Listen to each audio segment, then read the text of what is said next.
একটি set EN দেওয়া আছে, ইএন সেটের উপাদানগুলোর মধ্যে আছে এন, n+1, n+2 এভাবে চলতে আছে ডট ডট ডট। তো এই যে এনটা ইউজ করা হয়েছে, এই এনটা হচ্ছে ন্যাচারাল নাম্বারের যেই সেটটা, মানে স্বাভাবিক সংখ্যার সেটের উপাদান এনগুলা। তার মানে এন এর মান 1 থেকে শুরু করে ইনফিনিটি পর্যন্ত নেওয়া যাবে। আর এই যে ফাই এবং ইএন এরা হচ্ছে উপসেটের শ্রেণী টি, মানে টি এর উপসেট এরা, বা টি এর উপাদান যাই বলি। টি এর উপাদান ফাই এবং ইএন দুইটাই। আমাদের দেখাতে হবে এন এর একটি টপোলজি টি, টি হচ্ছে এন এর একটা টপোলজি, সেটা প্রমাণ করতে হবে। তো আমরা জানি টপোলজি মানে এন এর একটা টপোলজি যে টি, সেটা প্রমাণের জন্য আমাদের তিনটা শর্ত আছে। প্রথম শর্ত হচ্ছে ফাইকে অবশ্যই, মানে এখানে এন যেহেতু বলছে ফাই বলে নাই, মানে এন এর একটি টপোলজি টির কথা বলছে, যার জন্য এন বিলংস টু টি দেখাতে হবে। আর দুই নম্বরে হচ্ছে অসীম সংখ্যক সেটের সংযোগ টিতে বিদ্যমান থাকতে হবে, আর সসীম সংখ্যক সেটের সেট টিতে বিদ্যমান থাকতে হবে। এই তিনটা হচ্ছে আমাদের শর্ত। তো শর্তটা নির্ণয়ের জন্য এন যে টি এর উপাদান বা এন বিলংস টু টি, এটা প্রমাণ করতে হবে শুরুতে, 1 নাম্বার শর্ত। তো এইটা প্রমাণের জন্য এই ইএন থেকে আমরা এন এর কোনো আকার পাই কিনা সেটা দেখতে হবে। অবশ্যই এখান থেকে আমরা পাবো, যেহেতু এখানে এন চলকটা আছে আর এনটা এন এর উপাদান। তো আমরা শুরুতে এটা দিয়ে কাজ শুরু করব। অলরেডি ফাই এবং ইএন কিন্তু টি এর উপাদান। ওকে, তো আমরা লিখতে পারি যে এখানে যে সেটটা দেওয়া আছে সেটা লিখবো। ইএন সমান দেওয়া আছে এখানে N, n+1, n+2 dot dot dot. আচ্ছা, এই এন এর মানটা হচ্ছে স্বাভাবিক সংখ্যা যেগুলো আছে 1 2 3 4, এদের যে কোনোটা হতে পারে। তো আমরা এখান থেকে সুতরাং এন এর জায়গায় যদি 1 বসাই, স্বাভাবিক সংখ্যায় কিন্তু 1 থেকে শুরু হয়, তো 1 যদি বসাই এখানেও প্রত্যেকটা এন এর জায়গায় 1 হবে, এখানে 1 হবে, এখানে 1+1 মানে হচ্ছে 2, এখানে হবে 1+2 মানে হচ্ছে 3, চলতে থাকবে। আচ্ছা, এখন আবার যদি এখান থেকে আমরা টু নির্ণয় করতে চাই, এখানে n এর জায়গায় 2 বসাই, তাহলে এখানে n এর জায়গায় 2 হবে, এটা হবে 2+1 মানে হচ্ছে 3, 2+2 মানে হচ্ছে 4, এভাবে চলতে থাকবে। আরেকটা সেট আমরা নির্ণয় করি আমাদের বোঝার সুবিধার্থে, যে কোথা থেকে মানগুলা হইতেছে, কিভাবে হইতেছে। আরেকটা সেট নিব E3, মানে n এর জায়গায় 3 বসাইছি, তাহলে এখানে n এর জায়গায় 3 হবে, 3+1 মানে 4, আর 3+2 মানে হচ্ছে 5 ডট ডট ডট। ওকে, এখানে তিনটা সেট আমরা পাইলাম, E1, E2 আর হচ্ছে E3। এখন এই সেটগুলোর দিকে যদি আমরা একটু লক্ষ্য করি, এখানে 1 থেকে শুরু হয়েছে ইনফিনিটি পর্যন্ত, এটা মোটামুটি আমাদের এন, এই যে আমাদের যে এনটা এন এর সমান। তো এই উপাদানগুলোর দিকে আমরা যদি একটু খেয়াল করি, E1 এর যে উপাদান আছে 1 2 3, এটা হচ্ছে এই যে এন আমাদের স্বাভাবিক সংখ্যার যে সেট, এই উপাদানের সবগুলো কিন্তু এখানে আছে 1 থেকে শুরু করে ইনফিনিটি পর্যন্ত। আমরা জানি স্বাভাবিক সংখ্যার সেট এন শুরু হয় 1 থেকে শুরু করে একদম ইনফিনিটি পর্যন্ত চলতে থাকে। হ্যাঁ, তো এটা আর এটা কিন্তু সেম জিনিস পেলাম। আর E2 যে উপাদানগুলা, এগুলো হচ্ছে একটা উপাদান বাদ, প্রথম উপাদানটা বাদ দিয়ে বাকি উপাদানগুলো নিয়ে গঠিত। আবার E3 উপাদানগুলো হচ্ছে এই যে E2 প্রথম উপাদান বাদ দিয়ে বাকি যে উপাদানগুলো আছে ওই উপাদানগুলো নিয়ে গঠিত। তো এভাবে আমরা এগুলা নির্ণয় করে নিলাম। এখন আমরা কি করব, এখন হচ্ছে এই যে আমাদের শর্তটা এন টি এর উপাদান কিনা সেটা দেখব। তারপরে হচ্ছে অসীম সংখ্যক সেটের সংযোগ টিতে আছে কিনা সেটা দেখব, আর সসীম সংখ্যক সেটের ছেদক টিতে আছে কিনা সেটা দেখব। যদি হয় তাহলে আমরা বলতে পারবো যে এন এর একটি টপোলজি টি। আচ্ছা, তো প্রথমে 1 নম্বর দেই, 1 নং শর্ত যেহেতু আমরা পূরণ করে কিনা সেটা দেখব, তাই 1 নং সমীকরণ। তো এখানে অলরেডি আমাদের বলাই আছে যে ফাই এবং ইএন হচ্ছে টি এর উপসেটের শ্রেণী, বা আমরা বলতে পারি যে ফাই বিলংস টু টি। উপসেটের শ্রেণী মানে হচ্ছে ফাইটা টি অবশ্যই অবশ্যই, আবার ইএনটাও টি অবশ্যই বিদ্যমান। তো আমরা এখানে লিখতে পারি যে দেওয়া আছে ফাই বিলংস টু টি, এটা দেওয়া আছে। এরপরে হচ্ছে কি করব আমরা এখন, এবং ইএন ইকুয়াল না, ইএন বিলংস টু হচ্ছে টি, তার মানে যেখানে এন বিলংস টু হচ্ছে এন, তার মানে হচ্ছে ইএনটা টি এর উপাদান আর এই এনটা হচ্ছে ন্যাচারাল নাম্বারের সেটের উপাদান। তার মানে অর্থাৎ আমরা লিখতে পারি যে E1 বিলংস টু টি, যেখানে E1টা নেওয়ার কারণ হচ্ছে এখানে U1 এর যে উপাদানগুলা এই সরাসরি n এর উপাদানের সাথে সামঞ্জস্যপূর্ণ বা সেম, যার জন্য আমরা এখানে E1টা নিতেছি। E1ও তাহলে টির উপাদান হবে। আর যেখানে E1 সমান হচ্ছে কি, তাহলে 1 2 3 ডট ডট ডট, এটা সমান আমরা লিখতে পারি n, কারণ E1 এর উপাদান আর n এর উপাদান সেম, যার জন্য এটা সমান n লিখতে পারি। তাহলে E1 যদি টির উপাদান হয় অবশ্যই তাহলে n টাও টির মানে বিলংস টু টি হবে, লেখা যাবে। যেহেতু E1 টাও টির উপাদান, তো n টাও টির উপাদান। ওকে, আমাদের প্রথম শর্ত কিন্তু তাহলে পূরণ করে ফেলল। এরপর হচ্ছে আমাদের দ্বিতীয় শর্তটা। দ্বিতীয় শর্তটা হচ্ছে অসীম সংখ্যক সেটের সংযোগ টিতে বিদ্যমান থাকবে। তো এখানে অসীম সংখ্যক নেওয়ার জন্য আমরা শুরুতে লিখে নিব, এটা প্রমাণ করার জন্য যে ধরি একটা সেট আমরা নিয়ে নিব।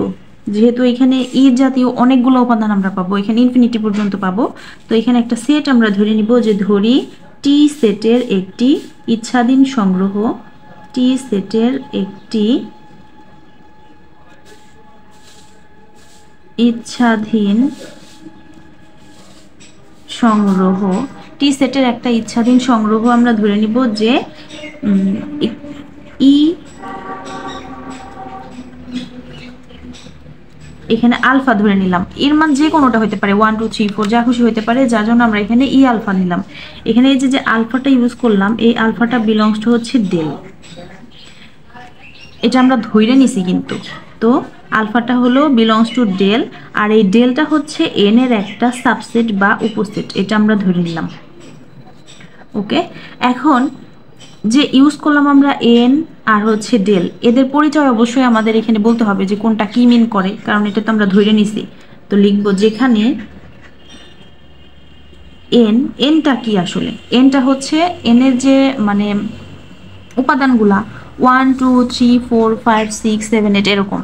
তো এটা কি আকারে যেতেছে, এটা ক্রমিক আকারে যেতেছে। আমরা ক্রমিক জানি হচ্ছে একটার পর একটা যখন আসে সংখ্যা তখন এটাকে ক্রমিক সংখ্যা বলে, যেমন 1 1 এর পরে 2 2 এর পরে 3, এক করে যোগ করে যখন আমরা পাই, মানে এটার সাথে এক যোগ করলে এটা পাবো, এটার সাথে যোগ করলে এটা পাবো, এভাবে যখন পাই ওটাকে আমরা ক্রমিক সংখ্যা বলি। তার মানে এই এনটা হচ্ছে ক্রমিক সংখ্যা, এন, যেখানে এন হচ্ছে ক্রমিক সংখ্যা, ক্রমিক সংখ্যা। আচ্ছা, এন হচ্ছে ক্রমিক সংখ্যা। আর যে ডেলটা আমরা ইউজ করছি, এই ডেলটা হচ্ছে মূলত আমরা ক্ষুদ্রতম ধনাত্মক সংখ্যা ধরে নেব, ডেল এবং ডেল ক্ষুদ্রতম ধনাত্মক সংখ্যা, যা যা ইউজ করছি ওইটা এখানে আমরা লিখে নিলাম। আর একটু কথা লিখে নিতে হবে যে ডেল ক্ষুদ্রতম ধনাত্মক সংখ্যা যা কে কে ধারণ করে, এখানে একটু পরে আমরা কে ইউজ করব, যার জন্য কে নিয়ে নিলাম। তো কে কে ধারণ করে, ওকে। এখন আমাদের তাহলে নির্ণয় করতে হবে ইনফিমাম অফ ডেল। ইনফিমাম মানে আমরা জানি, আমরা অবশ্যই কি বলে সুপ্রিমাম ইনফিমামের ব্যাপারে থার্ড ইয়ারে জেনে আসছি খুব ভালো মতো। তাহলে ইনফিমাম এফ সমান আমরা লিখতে পারি ইনফিমাম অফ ডেল, এই যে ডেলটা, ইনফিমাম অফ ডেল সমান আমরা লিখতে পারি যে এটা হচ্ছে মান কে ধরে নিলাম, এই যে ডেল ক্ষুদ্রতম ধনাত্মক সংখ্যা যা কে কে ধারণ করে, তাই ইনফিমাম অফ ডেল সমান হচ্ছে আমরা নিলাম কে শুধুমাত্র একটা উপাদান ধারণ করতেছে, তো এর মধ্যে আর লঘিষ্ঠ আর গরিষ্ঠ কি, তাই না, যার জন্য এখানে কে নেওয়া হলো। আচ্ছা, আরেকটা জিনিস আমাদের লিখতে হবে এবং আরেকটা জিনিস ধরে নিতে হবে, এই অংশটা তো ধরার অংশ। তো আরেকটা জিনিস ধরে নিতে হবে যে union E alpha such that alpha belongs to del for all N, এটা সমান আমরা ধরে নিব হচ্ছে ই কে। এই যে একটা উপাদান কে, তাই এখানে আলফার বদলে যদি আমরা কে বসাই তাহলে আমরা পাবো হচ্ছে ইকে, এই ইকে বিলংস টু হবে টি। কারণ কি, কারণ এই যে ইর সাথে যেটাই নেই সেটাই আমাদের বিলংস টু টি হবে, টির উপাদান হবে, তো সেই হিসেবে এটা আমরা লিখলাম। এখন এইখানে এই যে আলফাটা ইউজ করছি, আলফার মান কি নির্দিষ্ট? অবশ্যই নির্দিষ্ট না, এটা অনির্দিষ্ট, যে কোনো মান হতে পারে। তো এটা অসীম হইতে পারে, অসীম পর্যন্ত, তার মানে অসীম সংখ্যক সেটের সংযোগ হচ্ছে একটা কি বিলংস টু টি, তার মানে টিতে আছে, অসীম সংখ্যক সেটের সংযোগ টিতে আছে। আমাদের দ্বিতীয় শর্ত কিন্তু পূরণ করে ফেলছে, এটা সংযোগ বোঝায়। এখন লাস্ট একটা শর্ত আছে যে সসীম সংখ্যক সেটের ছেদক টিতে আছে কিনা সেটা দেখব। সসীম মানে এর উপাদানগুলা নির্দিষ্ট বা একটা সীমা আছে, এটার আবার সীমা নাই, যে কোনো কিছু হইতে পারে। তো আমরা এখন এই মানে 3 নম্বর শর্তটা পূরণ করার জন্য বা প্রমাণ করার জন্য আমরা ধরে নিব যে ধরি টি এর মধ্যে দুইটি সেট ধরে নিব, টি এর মধ্যে দুইটি সেট ধরে নিব হচ্ছে, একটা ধরলাম ই জাতীয় যেহেতু, তো আমরা একটা ধরলাম ই এম এবং আরেকটা ধরলাম হচ্ছে ই এন, দুইটা সেট আমরা ধরে নিলাম। তো এখন এদের ছেদ নির্ণয় করব। ছেদ, তো ছেদ হচ্ছে কি দ্বারা প্রকাশ করা হয়? ইন্টারসেকশন দ্বারা। এই দুইটার সংযোগ কি হয় আমরা একটু দেখি। এটা সমান আমরা তাহলে লিখতে পারি হচ্ছে দুইটার সংযোগের মান, যখন আমরা এই যে ই এম এবং ই এন ধরছি, এখানে যখন আমরা 1 2 3 এগুলা ধরতেছিলাম, এখানে E1 সংযোগ E2, আমি জাস্ট বোঝানোর জন্য একটু বলতেছি, E1 সংযোগ E2, তাহলে তুমি কি পাবা? এখানে E1 এর জায়গায় আছে হচ্ছে 1 2 3 4 ডট ডট ডট, হ্যাঁ। আর এই ইতে কি বলে E2 তে আছে হচ্ছে এখানে 2 3 4 5 ডট ডট ডট এরকম আছে। তো এখানে সংযোগ মানে হচ্ছে দুইটা সেটের মধ্যে যে উপাদানগুলো আছে সেই সেট মানে সেই উপাদানগুলো নিতে হবে। তো এখানে 1 বাদ দিয়ে বাকি উপাদান যাবে, যেখানে 2 আছে 2 যাবে, মিল আছে 3 যাবে, 4 যাবে অবশ্যই, কারণ এরপরে 4 আছে, এভাবে চলতে থাকবে। তো তুমি ফাইনালি E1 ইন্টারসেকশন E2 করে কি কার মানটা পাইছো? E2 এর মানটা পাইছো। E2 এর মানই তো এটা, তাই না? এই যে এটা আর এটা সেম জিনিস, তো E2 এর মান পাইলা। তো এখন যদি তুমি এই দুইটা সংযোগ করো তাহলে কোনটা পাবা? যে কোনোটা পাইতে পারো, কারণ এখানে এম আর এন কোনটা সেটা তো বলা যাইতেছে না, মানে এখানে কি মানে 1 2 3 4 কি হবে এটা তো বলা যাইতেছে না, যার জন্য এখানে দুইটা তুমি মান পাবা। একটা হচ্ছে যখন যখন এম এখানে এই যে 1 2 থেকে যখন এখানে বড় যেটা সেটা হয়েছে মানে উপাদান, এখানে 1 আছে এখানে 2 আছে, যে 2 যেটা আছে বড় 1 এর থেকে, তো এইটা কিন্তু আমরা পাইছি এখানে। তো এখানে যদি এমটা এন এর থেকে বড় হয় তাহলে তুমি বড়টা পাবা, বড় মানে ই এম পাবা। বোঝা গেছে নিশ্চয়ই এই যে ব্যাপারটা এখান থেকে, যে বড় যেটা ওইটা পাবা। এটার সাথে এটা সংযোগ করো, তুমি 3 থেকে মান পাবা, কারণ 2 আর এখানে 2 নাই, মানে মিল নাই, 2 নেওয়া যাবে না, 3 থেকে নিতে হবে। তো তুমি এটা সংযোগ করলে অবশ্যই এটা পাবা, বড়টা পাবা। তো যদি এখানে এমটা বড় হয়, এই যে এখানকার সংখ্যাটার কথা বলতেছি 2 3, তো এটা যদি বড় হয় তাহলে তুমি এটা পাবা, আর যদি এটা ছোট হয় তাহলে কি পাবা? মানে এটা যদি বড় হয়, এন যদি বড় হয় তাহলে তুমি এটা পাবা।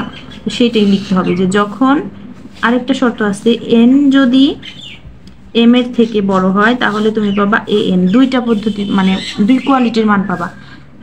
ইন্টারসেকশন করলে যখন এম এন এর থেকে বড় হবে তখন ই এম পাবা, আর যখন এন এম এর থেকে বড় হবে তখন ই এন পাবা। তার মানে তুমি পাইছো, কিন্তু মানগুলা পাইছো, দুইটা মান, হয়তো এটা পাবা নইলে এটা পাবা। ওকে, তাহলে আমরা লিখতে পারি কি, এদের সংযোগ অবশ্যই, যেহেতু এই কোয়ালিটির মান আসছে তার মানে এদের সংযোগ অবশ্যই টিতে আসছে। তো আমরা লিখতে পারি অর্থাৎ